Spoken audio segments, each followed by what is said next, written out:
Hello mga Mari! Welcome to my mini vlog!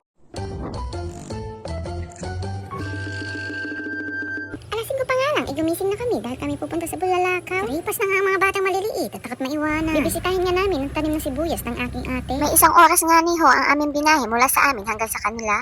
Liwanag na rin nga kami nakarating at sabi doon na daw kami mag-aalmusal. Magsimula na rin daw kaming maglakad at medyo malayo rin nga daw ang aming lalakad. May sa 15 minutos nga ang aming lakarin at tatawid pa ng dalawang ilog bago kami makapunta doon sa sibuyasan ng aking ate. Nakalawak nga ng taniman ng sibuyas din eh. Wari ko, pag-uwi mo, may sibuyas ka din. Malapit na nga kami dito at kakoy makakapagkinapay na. Akala ko ngayon makakapagpahinga na ako. Ay hindi pala. Kalimutan ko pala ang tubig at dede ng bata. Ay naku Diyos ko. Ayun tatawid ka pa ng dalawang ilog. Ay sasigi, lusong at bumalik para walang ligali. Wari ko'y hug-hug ang bilbil ng ina.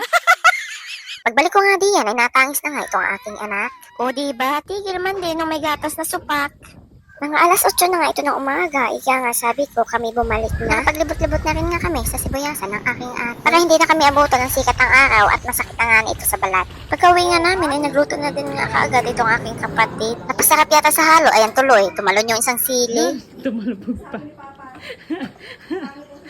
Kinamatisang manok nga ang ulam namin diyan at pihado mapaparami na naman ang kain. Hindi pa rin nga nakontento at talaga sumungkit pa nga kami ng mangga. Ay pagdating talaga sa mangga, hindi pwedeng wala kang dala. Pihado pag uwi sa amin para lang itong hinangin. Dahil kahit bubot pa ay sinusungkit na.